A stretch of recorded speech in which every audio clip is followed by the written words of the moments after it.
വന്നിരിക്കുന്നു ഈ വർഷത്തെ അവസാനത്തെ വാരം. ഇനി നമുക്കറിയേണ്ടത് അടുത്ത വർഷത്തെ പദ്ധതികളും അടുത്ത വർഷത്തെ നിയമങ്ങളും. നോക്കുകയാണെങ്കിൽ നമുക്ക് അദാനിയുടെ പദ്ധതിയെ കുറിച്ച് അറിയാം. നമുക്ക് അദാനിയെ കുറിച്ച് പറയുകയാണെങ്കിൽ $2 ബില്യൺ ഫണ്ട് റേസിംഗ് പദ്ധതി. നോക്കുകയാണെങ്കിൽ ഏത് ഓഹരിയിൽ നമുക്ക് നോക്കേണ്ടിയിരിക്കുന്നു? അഡാനി ഗ്രീൻ. അഡാനി ഗ്രീൻ ആണ് ഇത്തരം ഒരു $2 ബില്യൺ ഫണ്ട് റേസിംഗ് നമുക്ക് പറഞ്ഞിരിക്കുന്നത്.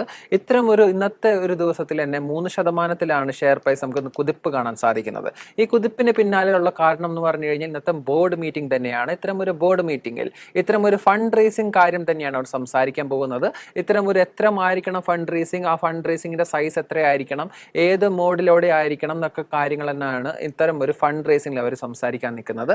അപ്പോൾ നമ്മൾക്ക് ഇത്തരം ഒരു ഫണ്ട് റേസിംഗിന്റെ പിന്നാലെ ഏറ്റവും വലിയ വിജയം അവർ പറഞ്ഞെടുക്കേണ്ട കാര്യം എന്ന് പറഞ്ഞാൽ ഇൻവെസ്റ്റേഴ്സിൽ നിന്ന് നേടിയെടുത്ത കോൺഫിഡൻസ് തന്നെയാണ്. നമുക്കറിയാം അഡാനി ഹിൻസ്ബർഗ് റിപ്പോർട്ട് വന്നപ്പോൾ ആ സമയത്തിൽ QIP ആയിരുന്നു അവർക്ക് ഒരു ഫണ്ട് റേസിംഗ് പ്രഖ്യാപനം. പക്ഷെ അത് അവർക്ക് നമുക്ക് സബ്സ്ക്രൈബ് ചെയ്യാൻ പറ്റിയില്ല, കാരണം ആ കോൺഫിഡൻസ് നഷ്ടപ്പെട്ടു. പക്ഷെ ഇത്തരം ഒരു വലിയ ഫണ്ട് റേസിന്റെ പിന്നാലെ ഇനിയും നമുക്ക് ഇൻവെസ്റ്റേഴ്സ് ഇപ്പോഴും അവർ വിശ്വസിക്കുന്നു. കോൺഫിഡൻസ് റേറ്റ് ഹൈ ആണെന്നുള്ളതാണ് അനലിസ്റ്റ് നിഗമനം. നോക്കുകയാണെങ്കിൽ നമുക്ക് മുന്നോട്ട് നോക്കുമ്പോൾ അഡാനി ഗ്രീൻ്റെ റേറ്റിംഗ്സിനെ കുറിച്ച് നമ്മൾ സംസാരിക്കേണ്ടിയിരിക്കുന്നു. അഡാനി ഗ്രീൻ്റെ റേറ്റിംഗ്സിനെ പറ്റി സംസാരിക്കുകയാണെങ്കിൽ മൂഡീസ് ഇപ്പോൾ BA3 ഒരു നല്ല റേറ്റിംഗ് തന്നെയാണ് നൽകിയിരിക്കുന്നത്. ഇന്ത്യ റേറ്റിംഗ്സ് ആൻഡ് റിസർച്ചിനെ പറ്റി സംസാരിക്കുമ്പോൾ A+ റേറ്റിംഗ് ആണ് നൽകിയിരിക്കുന്നത്. മുന്നോട്ട് നോക്കിക്കഴിഞ്ഞാൽ നമുക്ക് ഒരു പ്രത്യേക കാര്യം നമ്മൾ അറിഞ്ഞിരിക്കേണ്ടതുണ്ട്. ബ്ലൂംബർഗ് റിപ്പോർട്ട് പ്രകാരം $2 ബില്യൺ റേസ് ചെയ്യുന്നതിൽ $1 ബില്യൺ അവരുടെ കമ്പനിയിൽ തന്നെ ഇൻഫ്യൂസ് ചെയ്യുമെന്നും റിപ്പോർട്ടുകൾ രേഖപ്പെടുത്തി. ഇത്തരം ഒരു ഇൻഫ്യൂഷൻ ഇനിയും അവർക്ക് ഡെപ്റ്റുകൾ റേസ് ചെയ്യാൻ സഹായിക്കുമെന്നും അനലിസ്റ്റുമാർ രേഖപ്പെടുത്തിയിരിക്കുന്നു. മുന്നോട്ട് നോക്കുകയാണെങ്കിൽ അവരുടെ ഇൻസൈഡർ ട്രേഡിംഗ് വിൻഡോ 21 തീയതി മുതൽ ഈ മാസം 21 തീയതി മുതൽ ക്ലോസ് ചെയ്യപ്പെട്ടു എന്ന് രേഖപ്പെടുത്തിയിരിക്കുന്നു. ഇന്നത്തെ 26 തീയതിക്ക് ശേഷം 48 മണിക്കൂറിന് ശേഷമായിരിക്കും ട്രേഡിംഗ് വിൻഡോ ഓപ്പൺ ആവുക, ഇൻസൈഡ് ട്രേഡിംഗ് വിൻഡോ. അപ്പോൾ ഇനി ഇത്തരം ഒരു ബോർഡ് മീറ്റിംഗിലാണ് ഇനി പ്രഖ്യാപിക്കാനിരിക്കുന്നത് എത്രമാണ് ഫണ്ട് റേസിംഗ്, എത്രമായിരിക്കും എന്നുള്ളൊരു പ്രഖ്യാപനം. മുമ്പോട്ട് നോക്കുകയാണെങ്കിൽ കഴിഞ്ഞ മാസം തന്നെ അഡാനി ഗ്രീൻ എനർജി $1.36 ബില്യൺ സമാഹരിച്ചിരിക്കുന്നത്. ഇത് 8 ഇന്റർനാഷണൽ ബാങ്കിന്റെ കൺസോർട്ടിയം വഴിയാണ് സമാഹരിച്ചിരിക്കുന്നത്. ഇത്തരം ഒരു കാര്യം ഒരു $3 ബില്യൺ പൂളാണ് ഇവരൊരു ഡെപ്റ്റ് മൂലം ഇപ്പോൾ റേസ് ചെയ്തിരിക്കുന്നത്. ഇത്തരം ഒരു റേസിംഗ് തന്നെ നമുക്ക് ഏറ്റവും വലിയൊരു ലാർജസ്റ്റ് പ്രൊജക്ട് ഫിനാൻസിങ് ഡീൽ, ഏഷ്യയിലെ തന്നെ ഏറ്റവും വലിയൊരു ലാർജസ്റ്റ് പ്രൊജക്ട് ഫിനാൻസിങ് ഡീലായി മാറിയിരിക്കുന്നു.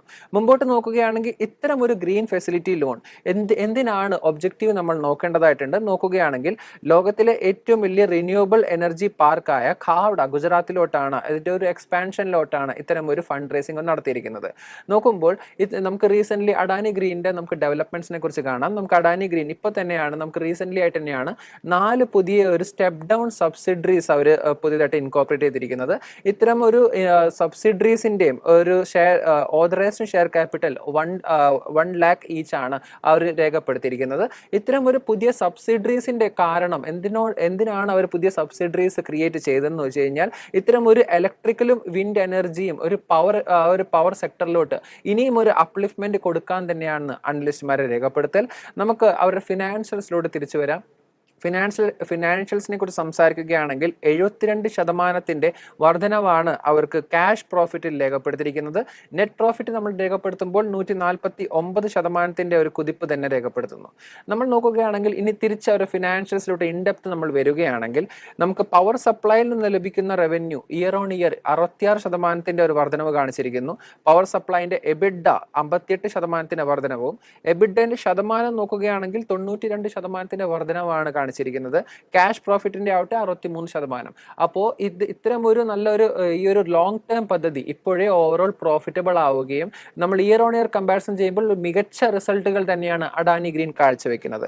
നമ്മൾ മാനേജ്മെന്റ് കമന്റേറ്ററിയും ടെക്നിക്കൽ അനാലിസിസും കൂടി നോക്കേണ്ടതായിട്ടുണ്ട്. മാനേജ്മെന്റ് കമന്റേറ്ററി ഇവരുടെ അഡാനി ഗ്രീനിന്റെ CEO ആയ മിസ്റ്റർ അമിത് സിംഗിന്റെ നമുക്ക് കമന്റേറ്ററി വായിക്കുകയാണെങ്കിൽ നമുക്ക് ആത്മനിർഭർ ഭാരത് വിഷനും ഡീകാർബണൈസേഷൻ ഗോളിലോട്ടുമാണ് ഇത്തരം ഒരു പദ്ധതി ഉന്നയിക്കുന്നത്. നോക്കുമ്പോൾ 2030 ഈ 500 ഗിഗാവാട്ട് നോൺ ഫ്യൂസിൽ കപ്പാസിറ്റിയിലോട്ട് എത്തുമെന്ന് നരേന്ദ്രമോദി പറഞ്ഞിരുന്നു. അപ്പോൾ അത്തരം ഒരു ടാർഗറ്റ് അച്ചീവ് ചെയ്യാൻ തന്നെ അഡാനി ഗ്രീൻ ഇനിയും മുൻപോട്ട് 45 ഗിഗാവാൾട്ട് ആണ് ഇത്തരം 2030 അഡാനി ഗ്രീൻ അച്ചീവ് ചെയ്യുന്നുള്ള ടാർഗറ്റിലോട്ടാണ് അഡാനി ഗ്രീൻ നമ്മളിവിടെ രേഖപ്പെടുത്തിയിരിക്കുന്നത്. അപ്പോൾ ഓവറോൾ പറയുകയാണെങ്കിൽ ഓവറോൾ ബുള്ളിഷ് സെന്റിമെന്റ്സ് തന്നെയാണ് നമുക്ക് അഡാനി ഒരു കമ്പനീസിലാവട്ടെ അഡാനി ഗ്രീനിലാവട്ടെ കാണാൻ സാധിക്കുന്നത്. തിരിച്ച് നമുക്ക് ടെക്നിക്കൽ അനാലിസിസും കൂടി നോക്കേണ്ടതായിട്ടുണ്ട്. ടെക്നിക്കൽ അനാലിസിസ് നോക്കുകയാണെങ്കിൽ അഡാനി ഹിൻസ്ബർഗിന്റെ ആ ഒരു ക്രാഷ് ഇനിയും നമുക്ക് റിക്കവർ ആയിട്ടില്ല. ഇനിയും റിക്കവറിയുടെ പാതയിലാണ് നമുക്ക് കാണാൻ സാധിക്കുന്നത്. നമുക്ക് നോക്കുമ്പോൾ ഒരു കറക്റ്റ് ഡേറ്റ് പറയുകയാണെങ്കിൽ ഈ വർഷം 27 ഫെബ്രുവരിയിൽ 500 രൂപയായിരുന്നു നമുക്ക് കാണാൻ സാധിച്ചത്. അതിനുശേഷം തന്നെയാണ് നമ്മുടെ ഒരു ബോട്ടം ഫോം ചെയ്യുകയും കൺസിക്യൂട്ടീവ് ആയിട്ടുള്ള ആ ഒരു അപ് ട്രെൻഡ് കാണാൻ സാധിച്ചത്. നോക്കുകയാണെങ്കിൽ മാർച്ച് മുതൽ നമുക്ക് നവംബർ വരെ ഒരേ ഒരു റേഞ്ചിലാണ് നമുക്ക് അഡാനി ഗ്രീൻ ഓഹരി നമുക്ക് കാണാൻ സാധിച്ചത്. 794 മുതൽ 1081 വരെയുള്ള റേഞ്ചിലാണ് ഇത്തരം ഒരു ഓഹരിയിൽ നമുക്ക് കാണാൻ സാധിച്ചത്. ശേഷം നമുക്ക് ഈ ഒരു ഡിസംബർ മാസത്തിലാണ് വൻ ഒരു കുതിപ്പ് നമുക്ക് ഇത്തരം ഒരു ഓഹരിയിൽ കാണാൻ സാധിക്കുകയും 46% നേട്ടമാണ് ഇത്തരം ഒരു ഓഹരി കൈവരിച്ചിരിക്കുന്നത്. തുടർച്ചയായ ഡൗൺ ട്രെൻഡിലാണ് ഇപ്പോഴും നമുക്ക് ഓഹരി കാണാൻ സാധിക്കുന്നത്. ഇനിയും അനലിസ്റ്റുമാരെ രേഖപ്പെടുത്തൽ ഇനിയും ഒരു അപ് ട്രെൻഡ് കാണാൻ സാധിക്കും അഡാനി ഗ്രീൻ എന്നാണ് രേഖപ്പെടുത്തൽ. നമുക്ക് ഒരു ഇമ്മീഡിയറ്റ് ഒരു മേജർ സപ്പോർട്ട് ഹയർ ടൈം ഫ്രെയിമിൽ പറയുകയാണെങ്കിൽ 1335.7 എന്നുള്ള ലെവലും മേജർ റെസിസ്റ്റൻസ് ആയി 1673.2 എന്നുള്ള ലെവൽ പരിഗണിക്കപ്പെടും.